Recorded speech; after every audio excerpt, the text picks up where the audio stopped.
Novecento aveva visto sprigionarsi la passione, la furia del gioco.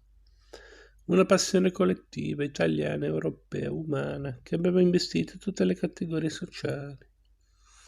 A Torino il gioco tragico della guerra sembrava definitivamente finito, con la pace di Aquisgrana, 1748.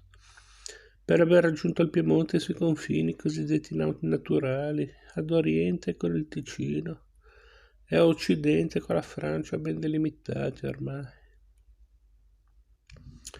Si poteva pensare di deporre l'ansia e la bestia eroica, e godere un po' la vita e abbandonarsi a leggere qualcosa di forte, anche come quei tali pamphlet di Voltaire che la dama teneva sul suo comodino. E che sapore asprigno aveva quel contratto sociale per il nobile ministro. Meglio non lasciarlo troppo circolare, poteva suonare offesa al sovrano. Il giurista era scosso dall'esprit des lois, per il senso relativistico che ne emanava, ma anche che impertinenti quelle lettere persiane.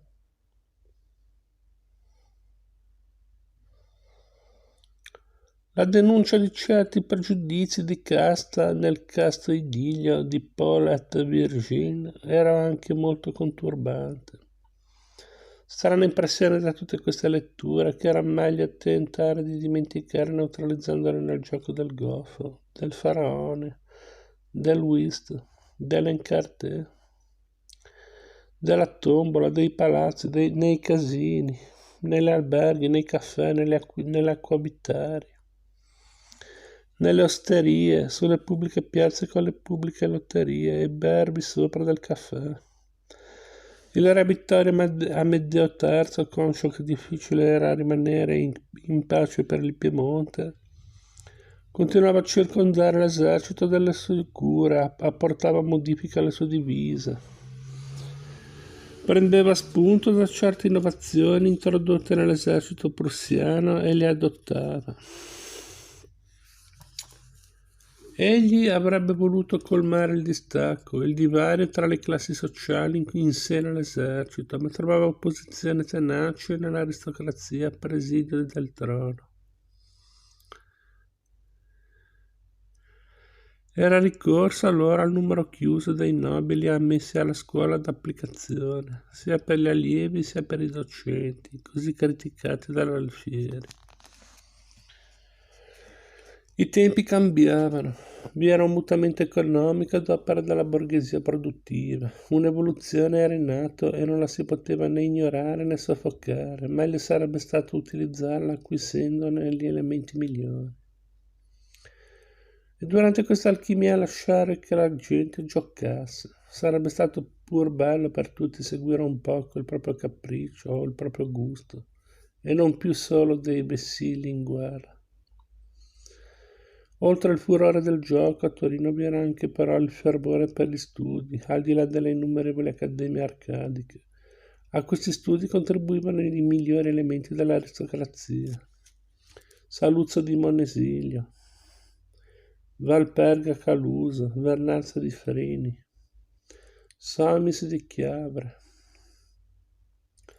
Galeani Nappione, Falletti di Barolo, Robbio di San Raffaele, Francesco Vasco, Gaetano Bava di San Paolo, Vassalli e Andi, eccetera. Così come dalla borghesia professionista, Denina, Baretti, Lagrange, Cigna, Bartoli, Tenivelli, Riva, eccetera.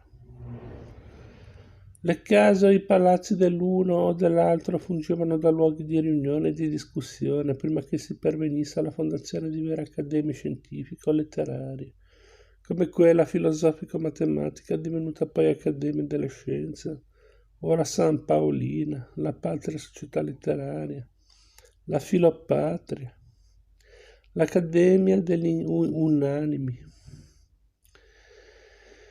la società agraria che tosto sarebbe divenuta reale.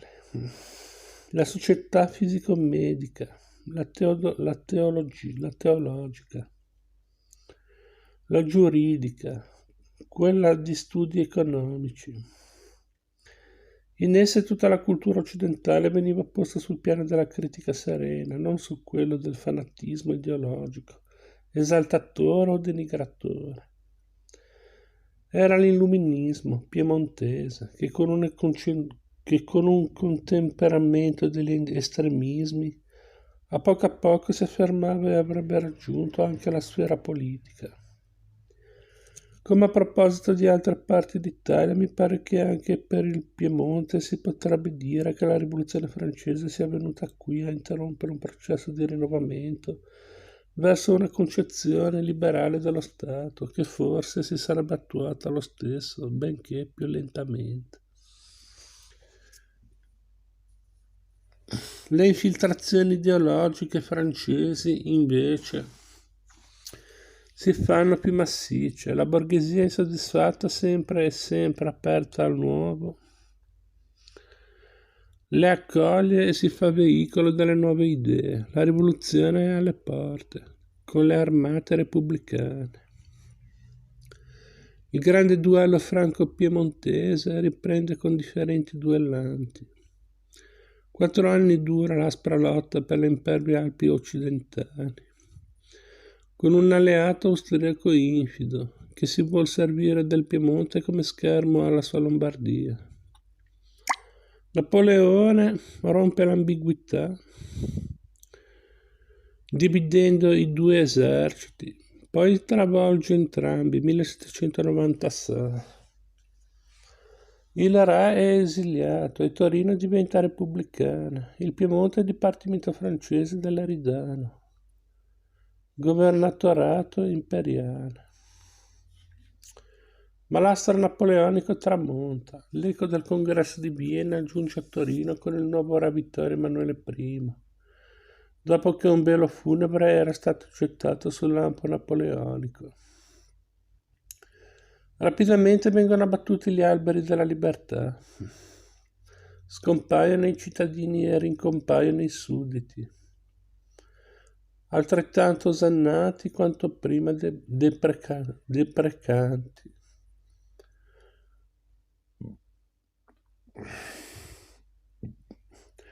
Come prima c'era stato chi aveva pianto e chi aveva riso, così ora c'è chi piange e chi ride, ma scambiandosi le parti. Ricompaiono le tube, i bastoni dal pomodoro o d'avorio, i solini dalle alte punte inamidate e la sciarpa bianca o nera o turchina o tanè a mo' di cravatta. Lo stifelius sbatte i polpacci, i pantaloni stretti scendono a coprire i calcani, la caramella scende sul panciotto o sullo jabot di pizza, o è incastrata nell'occhiaia. Gli speroni degli ufficiali tinniscono nel saluto impeccabile l'ondeggiare della sciabola da un suono metallico. Scompaiono le audaci toilette stile impero.